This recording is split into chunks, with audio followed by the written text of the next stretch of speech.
Have you ever kept a family secret for decades? I won't ask what, just curious. At Easter brunch, right in the middle of a crowded table full of family who had driven in from different states and flown in from others, my dad put down his coffee cup, looked straight at me, and said, loud enough for every single person to hear,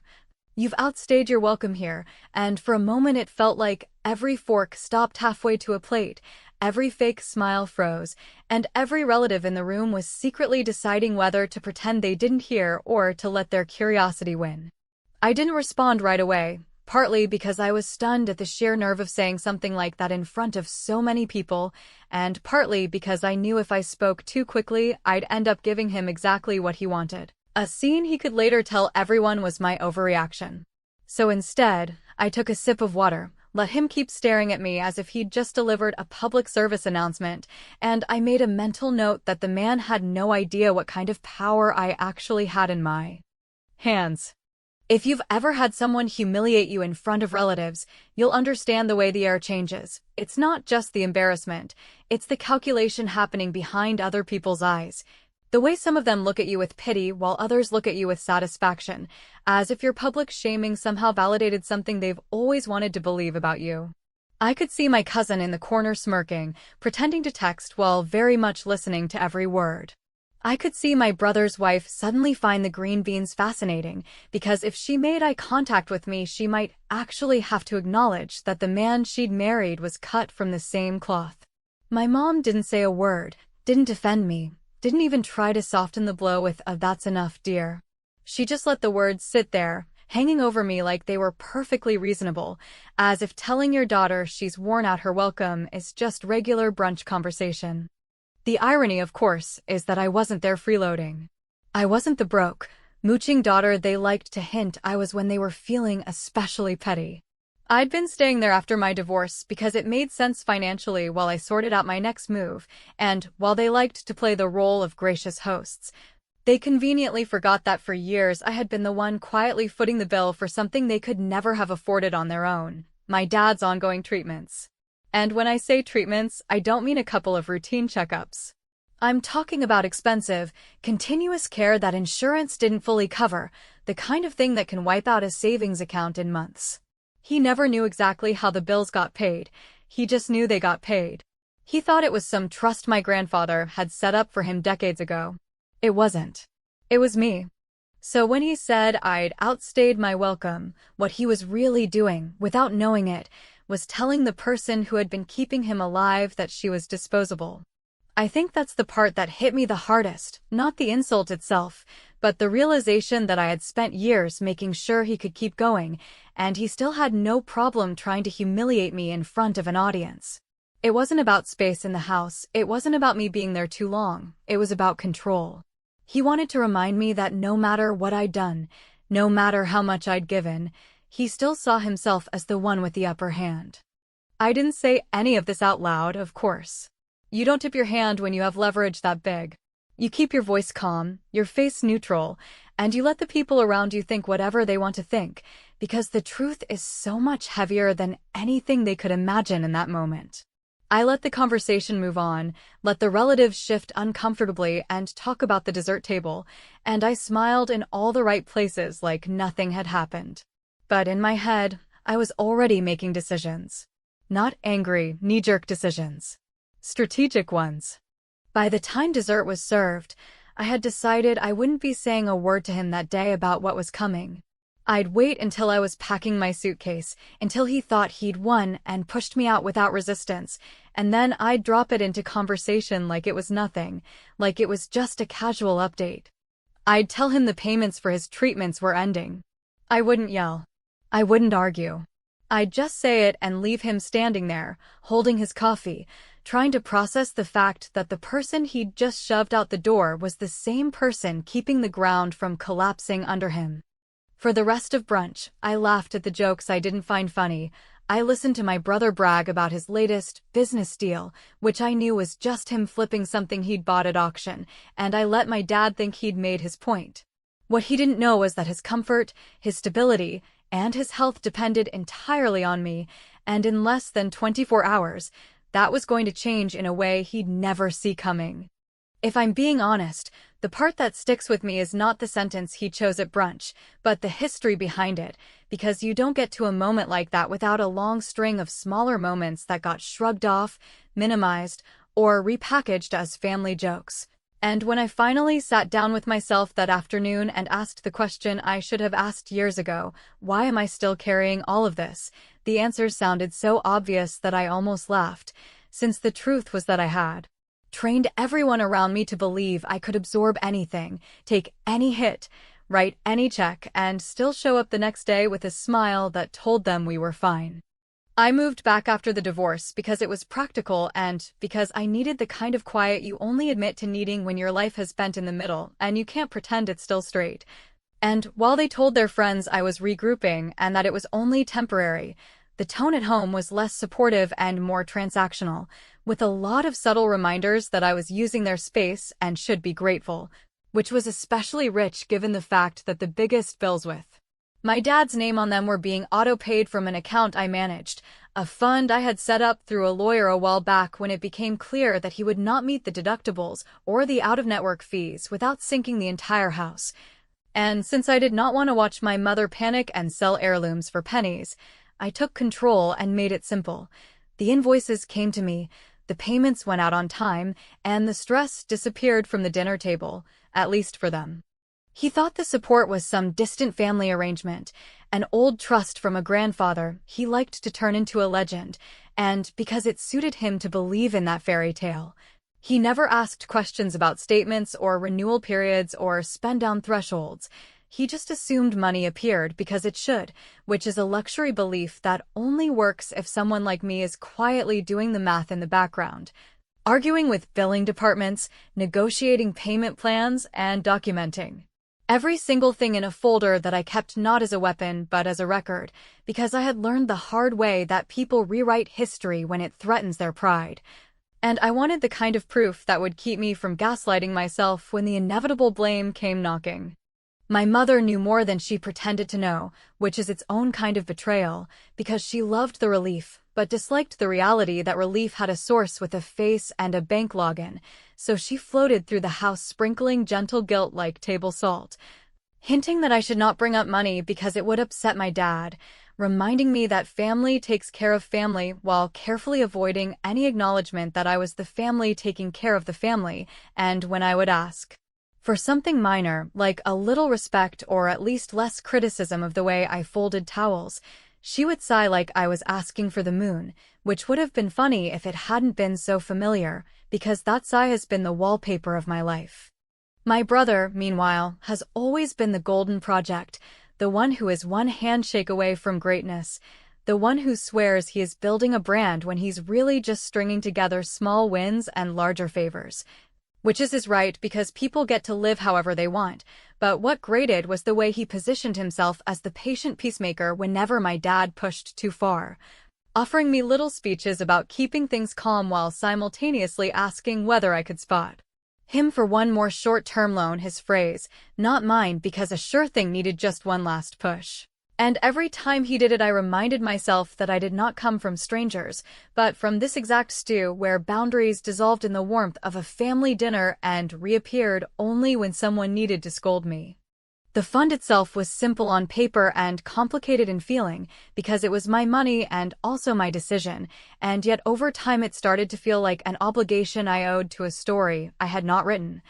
The story where the oldest daughter is steady and competent and grateful, and where her gratitude looks like quiet sacrifice that no one has to notice.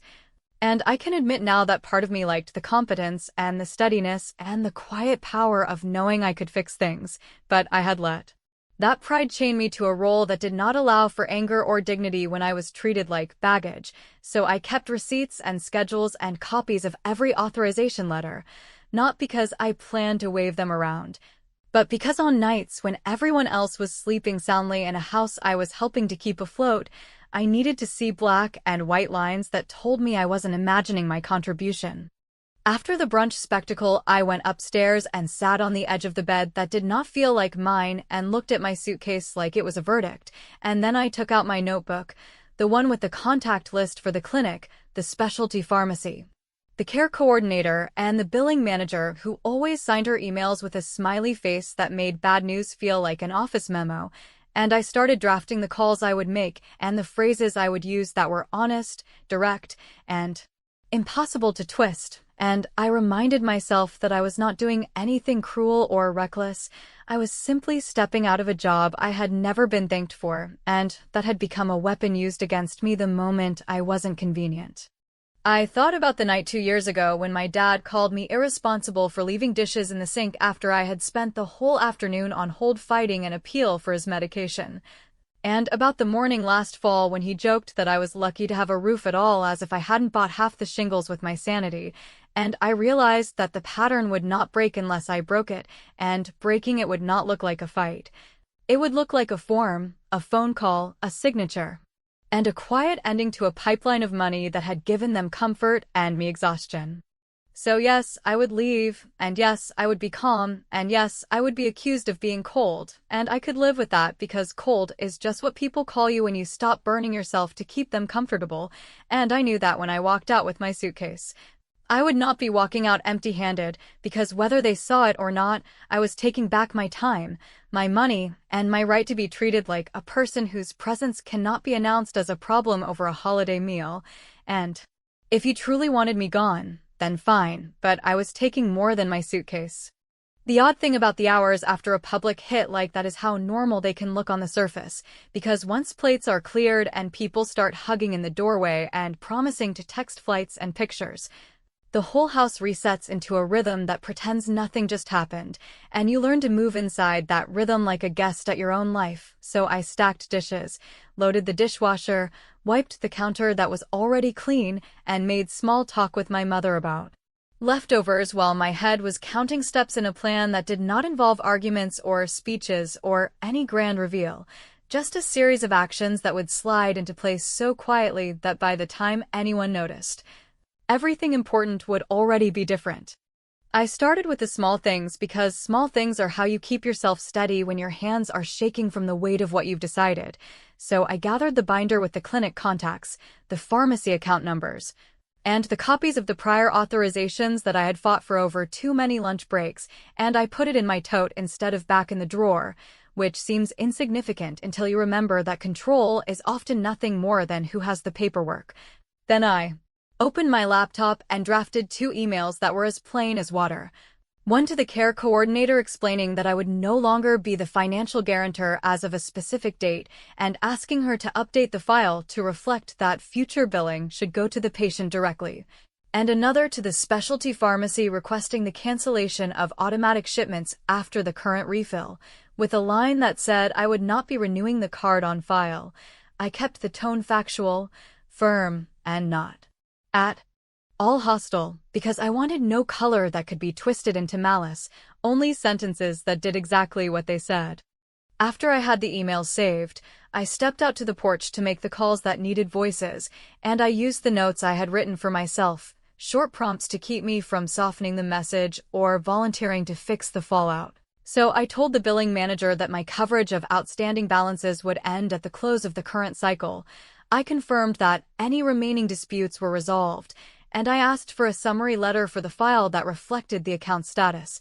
Not because I intended to wave it around, but because I have learned the hard way that people suddenly misremember terms when money stops moving, and I wanted everything in writing so I could sleep without replaying conversations for proof that I had been clear.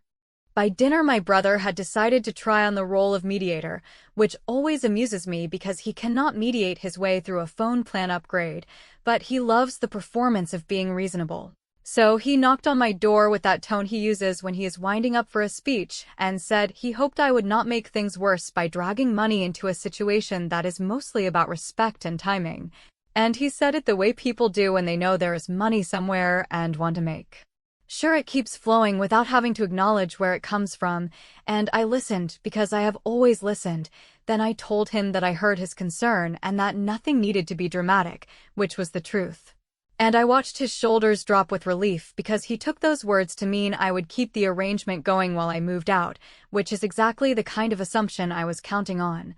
Since the cleanest revenge is the one no one sees until the paperwork is already filed.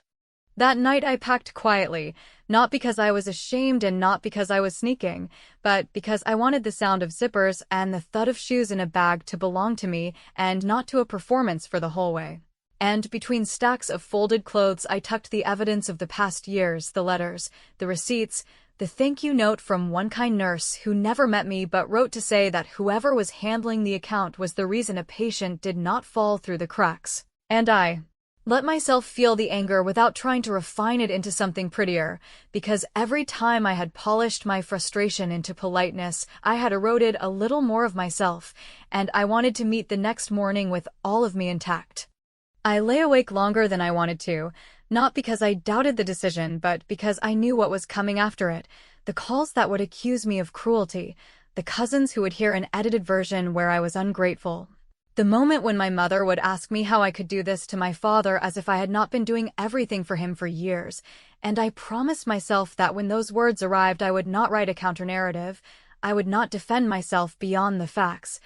and I would not reopen the account under any condition that did not begin with a real apology and a real change. And even then I suspected I was done, because sometimes the only boundary that makes sense is the one with a lock you do not have the key to anymore.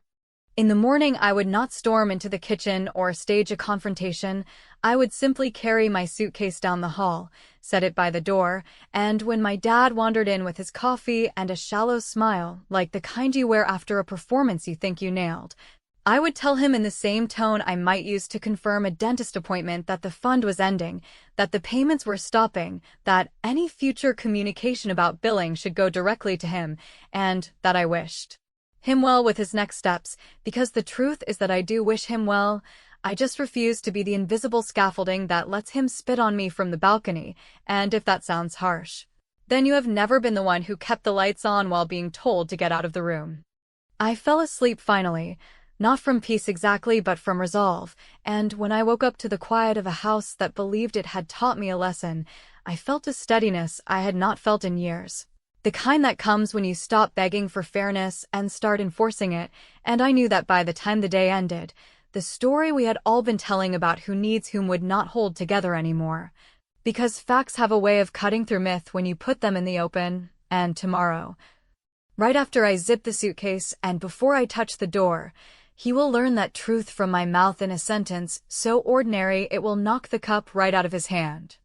I woke up with that steady feeling that shows up when the decision is no longer a theory, but a plan with times and names and steps, so I took a shower, packed the last of my things, slid the binder into my tote, and carried my suitcase down the hall without trying to hide the sound of the wheels, because I wanted the noise to be a kind of notice that the conversation was not going to be whispered or tucked away, and when I set the suitcase by the door and turned back toward the kitchen,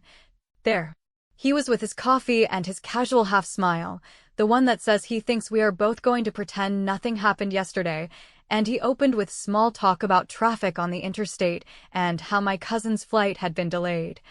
As if the headline of the weekend had not been his little public service announcement, and I let him ramble for a minute because it clarified the dynamic better than any speech I could give. Then I said, in a voice I would use for a calendar reminder, that I was heading out in an hour, and before I did I needed to share 2 quick updates, which made him nod like a manager about to receive a status report, and I found that so funny in a grim way that it gave me the calm to do the next part exactly right.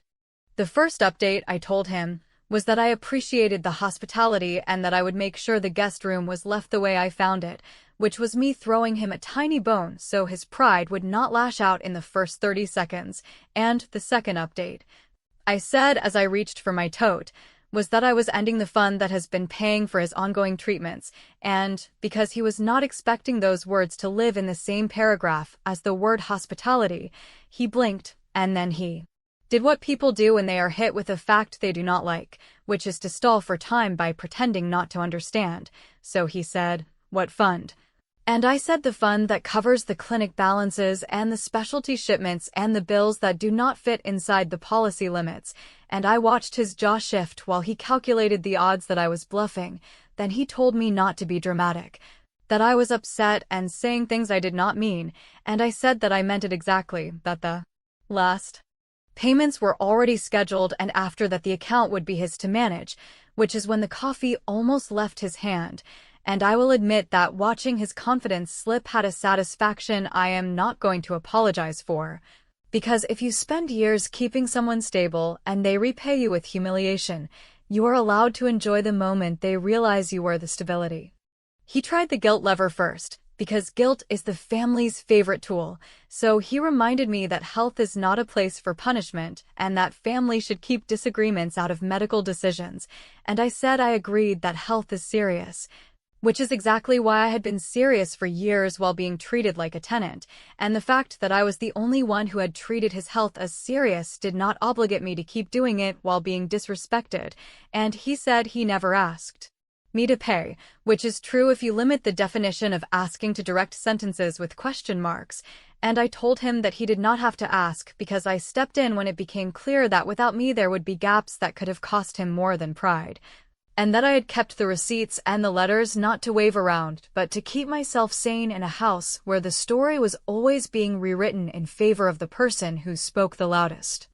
Then he pivoted to bargaining, which made sense because bargaining lets people pretend they are still in charge, so he said we should sit down and come up with a compromise.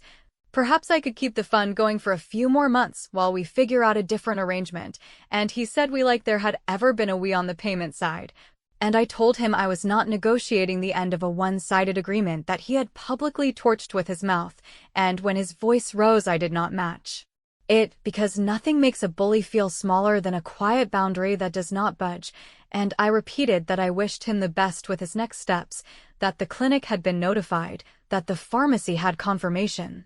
and that any questions about billing would go directly to him, and that I would not be available to troubleshoot insurance portals or sit on hold with appeal departments, and I watched the reality land in stages, first anger, then disbelief, then a blank space where the plan used to be.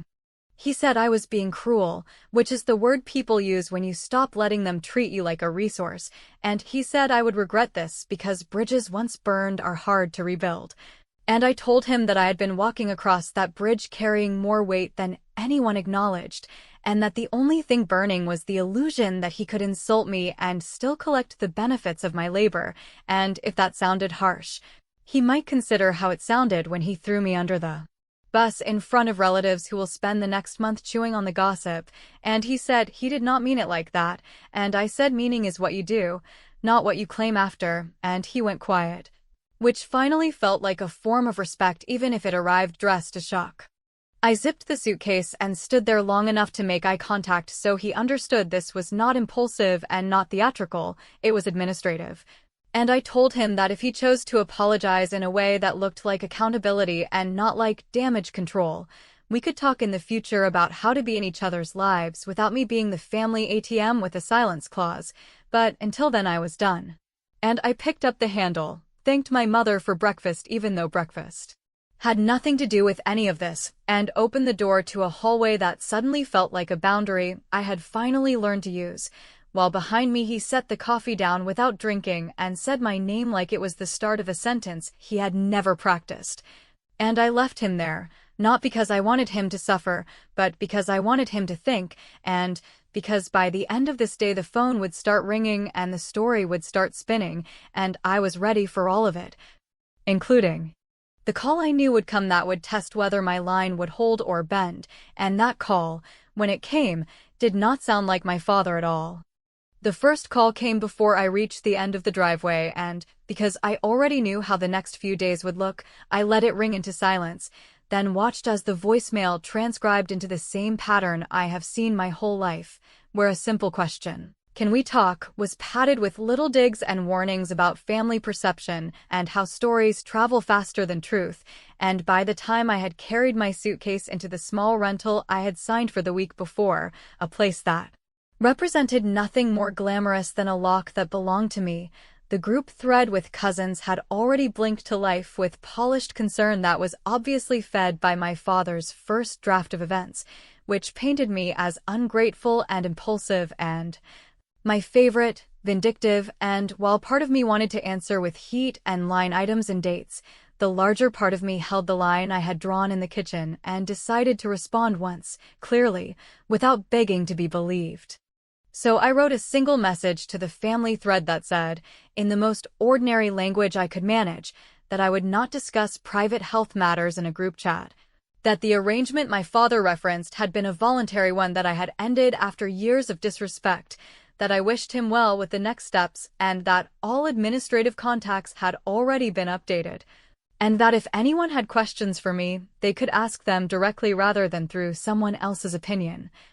And then I muted the thread because I have lived long enough to know that most people do not want clarity, they want a show, and I was done performing. Especially for relatives who never once lifted a finger when he was roaring through a room, but now felt brave enough to lift their phones. The clinic called next, and the care coordinator, who has always been the adult in the room, confirmed receipt of my notice and, in a voice that carried the kind of empathy that does not require taking sides,